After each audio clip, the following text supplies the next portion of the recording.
আমার মনে হয় এই গল্পটা বললে হয়তো যারা ভিউয়ার আছে হয়তো নতুন করে একটা দারুণ জিনিস বুঝতে পারবে। খুব ইন্টারেস্টিং গল্প। দুটো পাহাড় খুব উঁচু উঁচু, আর তার মাঝখান দিয়ে এক নদী বয়ে গেছে। এক পাহাড়ের এক কর্নারে একটা সাপ বহুদিনের ইচ্ছা ওই নদীর মধ্যে কি আছে দেখে আসে, কিন্তু সে জানে ওই নদীর মধ্যে দেখতে গেলে তার কিন্তু নিচে নামতে হবে, আর তার নিজের নামার ক্ষমতা নেই। এবং তার সাথে সাথে উল্টো দিকের পাহাড়ে যারা থাকে তারা কিরকম দেখতে তার দেখার খুব ইচ্ছা। সে অনেক বুদ্ধি খাটিয়ে মাথা কাটায় যে ওই পাহাড়ে যদি আমাকে যেতে হয় কারোর হেল্প নিতে হবে। ওই পাহাড়েই একটা গাছের ডালে থাকতো এক পায়রা, বড় পায়রা, মানে পাহাড়ি পায়রা। সেই পায়রাকে সে একদিন অনুরোধ করে যে তুমি আমাকে কি হেল্প করবে ওই নদী দেখিয়ে পাহাড় দেখানো। পায়রা ইমিডিয়েটলি, সত্যি সাদা মনে কাদা নেই বলে না, সেই রকম ভাবে বলে তুমি তো খুব হিংস্র, তুমি কামড়ালে যে কোনো মানুষ মরে যাবে, তুমি কি ভরসা আছে যে তুমি আমার পিঠে ওঠার পর কামড়াবে না। সাপ নির্দ্বিধায় বলে আমি বিশ্বাস করো, আমি কোনোভাবেই তোমার কামড়াবো না, বিকজ আমি তোমার কামড়ালে আমিও মরে যাবো, তুমিও মরে যাবো। তো পায়রাটা বিশ্বাস করলো, বিশ্বাস করে সাপকে তার পিছে ওঠালো, এবং পিছে উঠিয়ে যখন সে ডানা মেলে একদম নদীর প্রায় মাঝখানে বা ধীরে ধীরে নামবে, যে হঠাৎ করে বুঝতে পারলো তার পিছে সাপ কামড়ালো, এবং যে মোমেন্টে কামড়ালো দুজনেই উড়ুট করে পড়ে ওই নদীর খাদে একটা পাহাড়ের মধ্যে পড়লো, এবং দুজনেই ক্ষতবিক্ষত হয়ে গেল।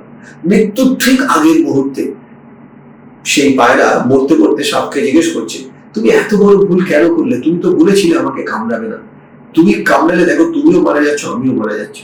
সাপ মরতে মরতে বললো কি করবো ভাই বন্ধু, আমি তোমায় কামড়াইনি, আমার অভ্যাস কামড়ে ফেলেছি, এবং বলতে বলতে দুজনেই মারা গেল। এই গল্পটার পিছনে একটা মেটাফর আছে, আমাদের চারপাশে না এরকম অনেক সাপ আছে। আমরা অনেক সময় খুব কাছের লোককে এত বেশি গুরুত্ব দিয়ে ফেলি, সেই গুরুত্বর জন্য আমরাও শেষ হয়ে যাই, সারা পৃথিবীতে বাঁচার আনন্দটাই ভুল হয়ে যায়। আপনার আশপাশে এরকম সাপ কটা আছে একটু চোখ কান খোলা রাখবেন। বিশ্বাস অবশ্যই করুন, কিন্তু অভ্যাসকে বিশ্বাস করবেন না। অভ্যাস মানে যে সচরাচর রোজ মিথ্যা কথা বলে, যে কোনোদিনও পিএনপিসি, পরনিন্দা পরচর্চা, মানে আপনি যেখানে নেই অন্যের সম্পর্কে আপনাকে বলছে। আপনি নিখাত থাকুন, যেদিন আপনি সেখানে থাকবেন না সেও কিন্তু আপনার সম্পর্কে বলছে। এটা একটা ক্যারেক্টার, এটা একটা প্যাটার্ন। আর এই প্যাটার্নের মানুষের থেকে হাজার হাজার কিলোমিটার দূরে যদি না থেকে আপনি যদি কপালকে দোষ দেন, আপনি যদি ভগবানকে দোষ দেন, ভগবান মূর্তির মধ্যে থেকে হাসবে যে তোকে বিচারও দিয়েছিলাম, বুদ্ধিও দিয়েছিলাম, তুই খুঁজে খুঁজে সেই মানুষের সাথে মিট করেছিস যারা পরনিন্দা করে, পরচর্চা করে।